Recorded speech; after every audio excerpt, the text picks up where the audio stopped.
مجھے یہ بتائیں، چوریاں چکاریاں ڈاکے ہر چیز ویسے ہی ہو رہی ہے، ان کی کارکردگی کیا ہے اداروں کی؟ صفر. دہشت گردی کے مقابلے میں صفر، ہر چیز کے مقابلے میں صفر کارکردگی ہے.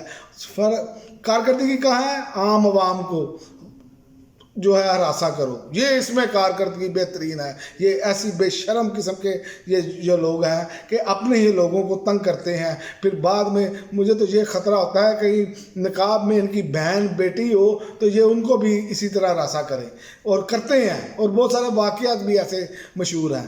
تو یہ وہ لوگ ہیں، ان کو ان چیزوں سے کوئی غرض نہیں ہے، اسی لیے لوگ ان سے نفرت کرتے ہیں. ان کی حرکتوں کی وجہ سے انسان سے نفرت نہیں ہوتی، اس کے جرم سے نفرت کی جاتی ہے. تو اسی وجہ سے آج قوم ان سے نفرت کر رہی ہے. اور دوسرا میں آپ کو بتاؤں کہ خیبر پختونخوا کے صوبائی وزراء اور پارلیمنٹیرین ضلع خیبر روانہ قومی عدالت جرگہ میں شرکت کریں گے. یہ اب جرگے کے معاملات جو ہیں وہ کے پی کے میں گرینڈ جرگہ جو ہے نا، اس کے مذاکرات کا اختیار بھی وزیر اعلیٰ علی امین گنڈا پور کو سونپ دیا گیا ہے. حرکت تو انہوں نے کر لی دعویٰ بول کر، لیکن بات یہ ہے کہ یہ کام تو ڈال لیتے ہیں، لیکن بعد میں جو ریئیکشن آتا ہے تو پھر یہ پاؤں پڑتے ہیں. تو پہلے ہی بندے کے پتر بن جائیں، پہلے ہی آپ طریقے سے ان سے مذاکرات کریں. کیا ایسی بات ہے؟ کیا انہوں نے ہتھیار اٹھائے ہوئے تھے؟ لیکن یہ چیزوں کو سمجھنے کے لیے تیار نہیں. جرگے میں مختلف سیاسی جماعتوں سے تعلق رکھنے والے جو ہیں اراکین خیبر پختونخوا اسمبلی اور دیگر پارلیمنٹیرینز نے شرکت کی، جبکہ مختلف سیاسی جماعتوں کے قائدین نے بھی جرگے میں اپنی اپنی جماعتوں کی نمائندگی کی. پی ٹی آئی کی جانب سے شرکت کے لیے چیئرمین بیرسٹر گوہر بھی پہنچے. تو یہ معاملہ اب جو ہے وہ مذاکرات کے ذریعے حل کرنے کی کوشش کی جا رہی ہے. کل جو انہوں نے کیا، جو فسائیت کی، جہاں 3 جو لوگوں کے شہید ہونے کی اطلاعات ہیں، وہ انتہائی افسوسناک ہے.